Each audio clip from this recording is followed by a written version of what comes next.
Hello friends, welcome to C S centre Delhi. आज एक नया टॉपिक लेकर के आए हैं जो प्रीलिम्स के पॉइंट ऑफ व्यू से आपके लिए बहुत ही इंपॉर्टेंट होने वाला है। यूपीएससी या फिर स्टेट पीसीएस में सवाल पूछे गए हैं और संभावना यह भी है कि आने वाले समय में इससे सवाल पूछा जाए, क्योंकि कई बार पिछले एक साल 1.5 साल से कई बार न्यूज में रहा है और गवर्नमेंट ऑफ इंडिया का उसमें ज़्यादा फोकस दिख रहा है इस समय। हम बात कर रहे हैं नेशनल इंडस्ट्रियल कॉरिडोर प्रोग्राम को लेकर के।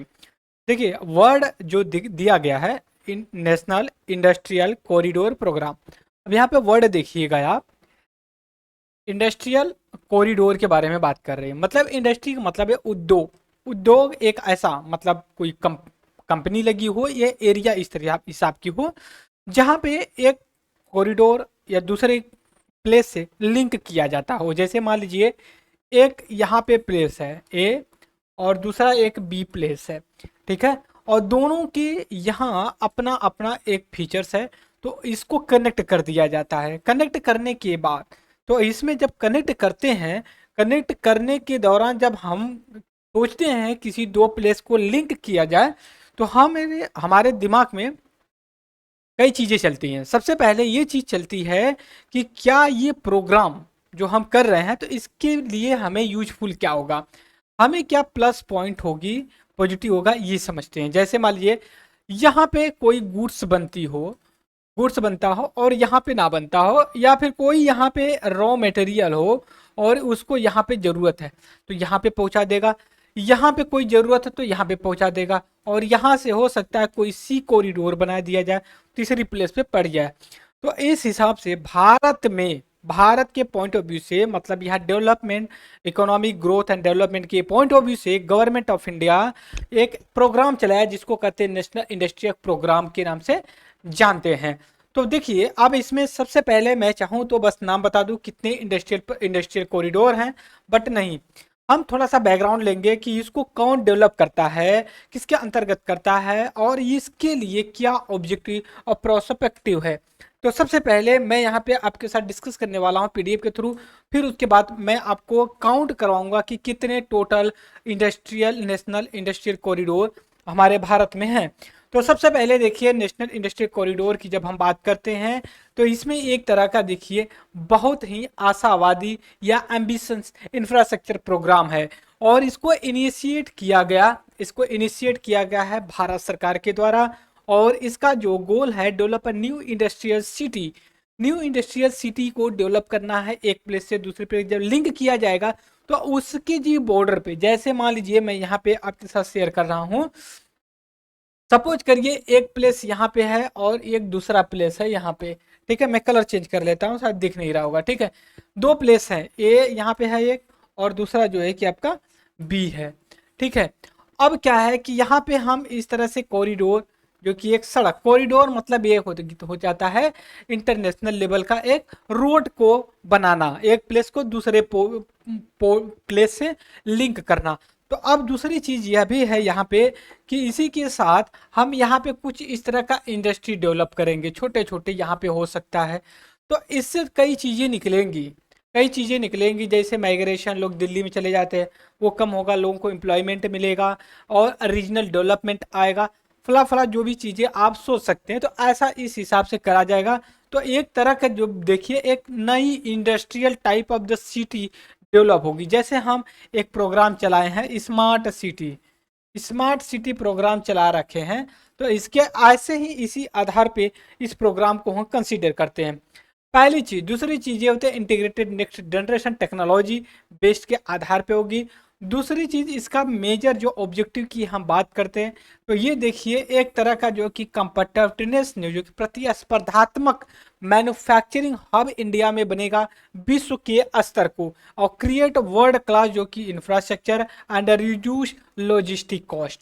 आप चलिए मान लीजिए अगर आप दिल्ली में हैं, यमुना एक्सप्रेसवे पे चले जाइए और अपने गांव की सड़कों पे चले जाइए, तो आप अनुमान लगा सकते हैं कि कौन सी रोड पे, कौन से एक्सप्रेसवे पे जो है कि आपके बाइक या कार की स्पीड सबसे ज़्यादा होगी। एक रिपोर्ट के अनुसार यह भी बताया जाता है, ठीक है, कि इंडिया में, ठीक है, इंडिया में एक ट्रक एक दिन में, ठीक है, एक दिन में आपका एवरेज, ठीक है, 300 किलोमीटर से लेकर के आपका जो है कि 400 किलोमीटर के आसपास चलता है।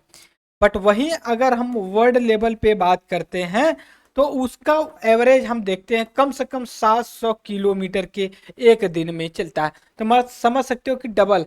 तो इसके पीछे ये कहा जाता है कि इसे के पीछे जो मेजर रीजन है कि हमारा infrastructure infrastructure in the transport sector, transport sector में जो है कि हमने देखते हैं कि वहाँ पे बहुत वीक है। जैसे अब इस समय जो हमारे ट्रांसपोर्ट मिनिस्टर नितिन गडकरी हैं, इनका कहना है कि एक पर डे जो है कि आपका 150 किलोमीटर जो कि एक्सप्रेसवे बनता है और रोड बनने की जो स्पीड है पहले की तुलना में बहुत ज़्यादा अच्छा हो गया है। तो इससे अब आप गांव में भी जाके देख सकते हैं कि बहुत पक्की सड़कें मिलती हैं। तो उससे क्या होता है कि टाइम टेकिंग जो लगता है वो बहुत जो कि कम हो जाता है। जैसे मान लीजिए आपने कोई वेजिटेबल स्टोर जो कि अपने ट्रक में लाद लिया और दिल्ली के जो है कि आप आज़ादपुर मंडी में जाते हैं और आपको आज़ादपुर दिल्ली से जा करके आपको वाराणसी पहाड़िया मंडी में जाना है। अप्रोक्सीमेटली आपका 800 किलोमीटर की डिस्टेंस है। अगर आप एक दिन में अगर 300 किलोमीटर चलते हैं तो आप लगभग कम से कम 2.5 डे, 2.5-3 दिन लेंगे। ठीक है, तो पता चलेगा टमाटर यहाँ से उठाए 3 दिन में पता चल सड़ गया। लेकिन अगर एक दिन में आप इसको ट्रेवल कर लेते हैं तो वेजिटेबल की जो लाइव पेरिसेबल गुड्स होते हैं उनकी जो कि बची रहेगी, आप सेल कर सकते हो। इस कॉन्टेक्स्ट में हम बात कर रहे हैं। तो अब ये देखिए वर्ल्ड क्लास हम जो कि इंफ्रास्ट्रक्चर देंगे, लॉजिस्टिक कॉस्ट को इंक्रीज, और इसका जो मेन एम है provide plug and play infrastructure facility setting large scale unit manufacturing unit leading employment opportunity overall the social economic development लाया जाएगा। इसी के साथ numbers of the industrial corridor, Bharat में कितने इंडस्ट्रियल कॉरिडोर है यह भी हमें पता होना चाहिए, आपसे कभी सवाल पूछा जा सकता है। तो टोटल देखिए हमारे पास 11 जो है कि इंडस्ट्रियल कॉरिडोर है, नेशनल इंडस्ट्रियल कॉरिडोर हमारे भारत में जो है कि दिए गए। यहाँ पे कुछ नाम भी दिया गया है, जैसे दिल्ली मुंबई इंडस्ट्रियल कॉरिडोर, फिर चेन्नई बेंगलुरु इंडस्ट्रियल कॉरिडोर, फिर उसके अमृतसर कोलकाता इंडस्ट्रियल कॉरिडोर, फिर उसके बाद ईस्ट कोस्ट इंडस्ट्रियल कॉरिडोर दिया गया, बेंगलुरु मुंबई इंडस्ट्रियल कॉरिडोर। मतलब ये 4-5 जो है कि इंडस्ट्रियल कॉरिडोर का नाम दिया गया है। बट आप याद रखिए टोटल 11th इंडस्ट्रियल कॉरिडोर। अभी हम नाम जिक्र करेंगे यहाँ पे। दूसरी चीज़ है कि इंडस्ट्रियल कॉरिडोर, जो इंडस्ट्रियल कॉरिडोर है इसका देखभाल कौन करता है। तो देखिए जब नेशनल इंडस्ट्रियल कॉरिडोर है तो इसका ऑफकोर्स जो है कि गवर्नमेंट ऑफ इंडिया इसकी देखरेख करेगी। तो इंडस्ट्रियल कॉरिडोर को देखने के लिए एक प्रोग्राम है, एक इंस्टीट्यूशन है जिसको कहते हैं national industrial corridor development implementation trust करके, जो कि देखती है नेशनल इंडस्ट्रियल कॉरिडोर प्रोग्राम को। फिर उसके बाद जो national industrial corridor development implementation जो ये दिया गया है, ये कौन सी मंत्रालय डिपार्टमेंट के अंतर्गत आता है, ये जो कि department of the promotion and industrial internal trade के रूप में होता है। और ये जो कि क्या करता है, monitor coordinate approval sanction project related जो कि चीज़ों को कंसीडर करता है।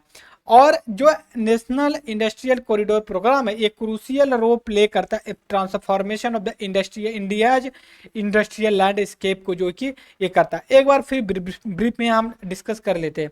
देखिए हम बात कर रहे हैं नेशनल इंडस्ट्रियल कॉरिडोर प्रोग्राम को लेकर के, ठीक है, प्रोग्राम को लेकर के बात कर रहे हैं। इसका ये है कि वर्ल्ड क्लास का हम इंफ्रास्ट्रक्चर जो कि डेवलप करेंगे, ठीक है, और जिससे क्या होगा लॉजिस्टिक कॉस्ट जो है कि डिक्रीज होगी। लॉजिस्टिक कॉस्ट का मतलब है कि उसको एक प्लेस से दूसरे प्लेस पे पहुंचाना होता है, उसको हम लॉजिस्टिक कॉस्ट कहते हैं। और एक वर्ड आई कोर के नाम से भी जाना जाता है, इनपुट कॉस्ट ऑफ रिटर्न के रूप में आई कोर। तो हमें ये चीज़ पता होगी। अब हम बात करेंगे किस चीज़ को लेकर के, कितने हमारे यहाँ इंडस्ट्रियल कॉरिडोर हैं यहाँ पे। तो देखिए टोटल 11 हमारे इंडस्ट्रियल कॉरिडोर यहाँ पे कलर पे दिया गया। लेकिन एक वो आपके लिए होमवर्क मैं देता हूँ कि आपको जब मैं यहाँ पे बताऊंगा कि जैसे 11th है, 1 2 3 4 5 6 7 8 9 10 11 जो इंडस्ट्रियल कॉरिडोर हैं ये, इनका आप मैप में, ठीक है, मार्क करके उनको जो कि इस तरह से फिगर बना करके, दिल्ली से लेकर के आपका मुंबई है, मुंबई से लेके बेंगलुरु है, बेंगलुरु से लेकर के चेन्नई है, बेंगलुरु से लेके कोची तक है, फिर बेंगलुरु से लेके हैदराबाद है, हैदराबाद से लेके वारंगल है, फिर चेन्नई से लेकर के विशाखापट्टनम है, विशाखापट्टनम से लेकर के आपका कोलकाता यहाँ तक आ जाता है, कोलकाता से लेके अमृतसर, दिल्ली से लेकर नागपुर, नागपुर से लेकर के हैदराबाद, फिर कुछ और भी हैं जो कि नागपुर से लेकर के आपका कलकत्ता। तो ये जो इंडस्ट्रियल कॉरिडोर है उनको आपको मार्क करना। अब क्या है इंडस्ट्रियल कॉरिडोर ये बता दें। Delhi Mumbai industrial corridor, Amritsar Kolkata industrial corridor, Chennai Bengaluru industrial corridor, वेज Chennai industrial corridor, east coast economic जो ईस्ट कोस्ट वाला है, ठीक है, east coast economic corridor, Hyderabad Nagpur industrial corridor, Hyderabad Warangal industrial corridor, Hyderabad Bengaluru industrial corridor, Bengaluru Mumbai industrial corridor, extension of the CBI, CBI का मतलब हो गया Chennai Bengaluru industrial corridor, door to Kochi via the Coimbatore Delhi Nagpur industrial corridor.